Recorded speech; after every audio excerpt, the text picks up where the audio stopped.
It's kind of funny how some places, even like major capital cities, sometimes fly under the radar a bit.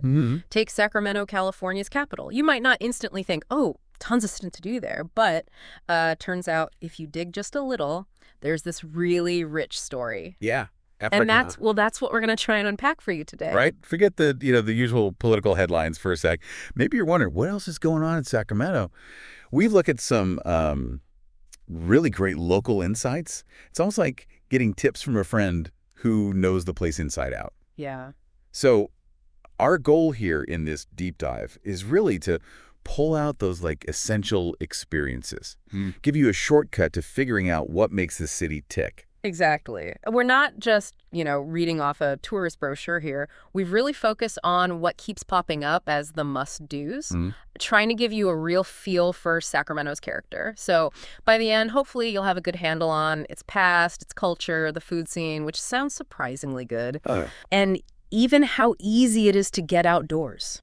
All that without, feeling totally overwhelmed with info. Right. A curated look. Okay, so let's get into it. Where does Sacramento's story really kick off? Well, like so much of California, it really comes down to the gold rush, doesn't it? Right. Gold. That massive influx of people, the money that really put Sacramento on the map. And its location, strategically, that's what led to it becoming the state capital back in 1854. Okay. That history, that context, it's kind of key to understanding the city today. Absolutely. And to really get a picture of that early time, you kind of have to imagine yourself in the old Sacramento waterfront, right? Definitely. 28 acres, they say, where the past is, really well preserved. Original building fronts. It sounds like stepping back in time. It really does. And, it's not just like a museum piece, all static. Right. That whole area is still buzzing. It's got shops, restaurants. And what's really wild is the Delta King Hotel. Oh, yeah, you mentioned that. Yeah. It's not a reproduction or anything. It's an actual historic riverboat that they've turned into a hotel right there on the water. Wow, seriously. A riverboat hotel. Yeah. It's such a cool symbol of the city's connection to the river. And it sounds like it's a real hub, too. They do events, Valentine's cruises, big Christmas stuff. It shows how history is still part of the vibe today. That Delta King detail, that alone is pretty cool. So now, okay, zooming out a bit from downtown. Another place that keeps coming up is the Marshall Gold Discovery State Historic Park. This seems like, ground zero for the whole California story, almost. Pretty much, yeah. This is the actual spot where James W. Marshall found those first flakes of gold in the mid-1800s. The moment that changed everything. Exactly. Set off the whole gold rush, totally reshaped, American history, really. Oh. So visiting the park, it gives you this, tangible link to that one. You can see stuff from back then. Yeah, they've got original mining tools. You can learn about what life was like for the miners, the struggles, the hopes. And you can even, try panning for gold yourself. No way. Really? Yeah. It's a chance to not just read about it, but kind of feel it, Okay, that sounds pretty compelling. So from those historical roots, let's shift to the cultural side of things. Museums seem to be a big part of the picture in Sacramento. The California Museum, for instance. Sounds quite comprehensive. It really does. What's cool about the California Museum is just how much ground it covers. Yeah. It weaves together the whole story, from the earliest Native American tribes through the Spanish showing up, Mexican rule, California becoming a state, all the way up. So the big picture. Exactly. It feels like they're really trying to tell that whole complex story of resilience and change. And they also spotlight legendary people, athletes, actors, people who made a mark. Adds another layer. Huh, interesting. Plus, you might catch something special like the California Hall of Fame inductions if you time it right. Okay, definitely more than just dusty displays then. Now, for car buffs, the California Automobile Museum sounds like a must-see. Oh, totally. Yeah. The sources really highlight the range of their collection. Yeah. Everything from the super early cars right up to futuristic concept designs. Wow. So you can literally walk through how cars evolve. And that ties into California's story too, right? The highways, the car culture. Sure. Do they have some neat things like you can adopt a car, kind of sponsor it? Adopt a car. That's quirky. Yeah.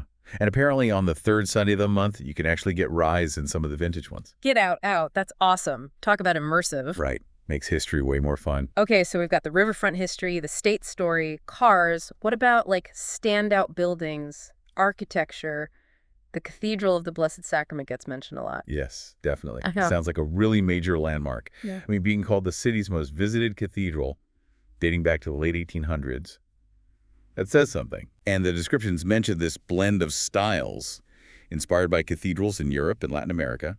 Sounds pretty grand inside. So worth seeing even if you're not religious, just for the architecture. Seems like it. And they suggest taking a guided tour to really get the stories behind the design and its history. Probably picks up details you'd miss otherwise. Makes sense. And then right in the middle of everything, there's the California State Capitol Park and Museum. Sounds like a nice green space. Yeah, more than just nice. It sounds like a proper urban oasis. They talk about all kinds of trees, redwoods, palms, even a cactus garden, apparently. Huh, cactus garden. Right. Sounds perfect for just like wandering around or having a picnic. And then, bam, right there is the State Capitol Museum. Inside the park. Yeah, within the Capitol building itself, which is in the park. And it's got artifacts from past leaders. Some pretty unique stuff, too, like Arnold Schwarzenegger's motorcycle and his bench press. Wait, seriously, his chopper and bench press are in the museum? That's what the sources say. Kind of injects a bit of unexpected personality, right? Definitely unexpected. Okay, shifting slightly again. The Sacramento City Cemetery is highlighted. Now, cemeteries aren't always top of the list, but this one sounds different. Yeah, what makes it interesting is its age goes all the way back to 1849, right near the start. Wow. And apparently it's really well kept, beautiful even.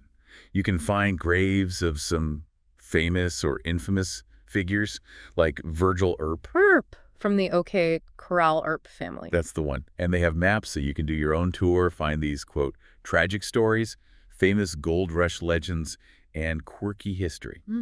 Quirky history in a cemetery. Seems like it. Yeah. And they also do themed guided tours and events, so it's treated more like a historical park in a way. Okay, that's a different perspective. So clearly Sacramento's got its history and culture covered. But what about, the present day buzz, festivals, events? Oh yeah, it sounds like there's a pretty lively calendar. In July, you've got the California State Fair and Food Festival. Sounds like a classic summer thing, right? Food trucks, rides, music, art. The whole shebang. Exactly. Then in September, something really fitting for the area, the Farm to Fork Festival. Farm to Fork. Sacramento's big on that, right? Totally. It showcases local chefs, wineries, farmers, celebrating that agricultural connection. And then for music fans, particularly heavy metal, Aftershock Festival in October is apparently a huge deal. So a real mix of stuff happening. Yeah, seems like there's something for lots of different tastes. Shows a city with diverse interests. Definitely. Okay, now, maybe my favorite topic, food and drink. Sacramento gets called a foodie destination, even world-famous options. That's a bold claim. It is bold, but the evidence seems to back it up. They mention Michelin-starred places like Locales and The Kitchen. That right there tells you there's serious fine dining. Okay, Michelin stars. Impressive. But it's not just high-end. They really emphasize the multicultural food scene, like specific mentions for Frank Fat's, which is legendary Chinese, Yu Huang Tu, also Chinese, and Nick Stocco for Mexican food gets rave reviews. Nick Stocco, okay. Plus, popular spots like world-famous Hot Boys Chicken, tons of food trucks, especially taco trucks. Yeah. It paints a picture of a really diverse food landscape. High-end stuff, but also great everyday eats. Sounds delicious, actually.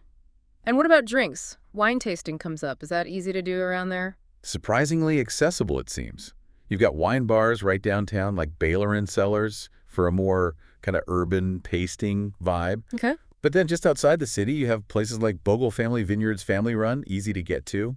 And then there's the whole Lodi wine region nearby. Lodi. I've heard of Lodi wines. Yeah, it's a serious wine area, like 8 different AVAs, known especially for old vine Zinfandel. Great climate for certain grapes. So yeah, pretty significant wine scene right there. Huh. Didn't realize it was quite that close to established. No. Okay, so we've covered a ton. History, culture, food, wine. What about getting outside? California is known for nature. Does Sacramento offer that balance? It seems to, yeah. Yeah. Within the city, there's River Bend Park mentioned, with trails along the American River, so Yeah. this great escape close by. Good for a walk or bike ride. Exactly. But the really appealing thing is its location near bigger nature. The Sierra Nevada mountains are only about an hour east on Highway 50. An hour. That's close. Yeah, opens up hiking, camping, and in winter, skiing at Sierra at Tahoe Resort. Nice. And think about this, Lake Tahoe and Yosemite National Park, both within about a 3-hour drive. Wow. Okay. That's a serious perk. Day trips or weekend trips are totally doable. For sure. Makes Sacramento a really good base camp if you love the outdoors. Plus, camping in El Dorado National Forest nearby. Lots of options. Gotcha. And one more thing for nature lovers. Maybe closer in the Sacramento Zoo. Right. The zoo gets a mention, too. Sounds like a decent size, over 300 species. They highlight endangered wildlife and native California animals. Always good to see local species featured. Yeah, and it operates as a nonprofit focused on conservation, which is great. Plus, they do special events, educational stuff. It sounds like an active community place. Okay, so wrapping this all up, looking back at everything, it really feels like Sacramento has way more going on than maybe people assume. I think so, too. You've got the deep gold rush roots, the museums telling California's story, this really vibrant food scene we talked about, and then boom, you're super close to mountains and iconic parks.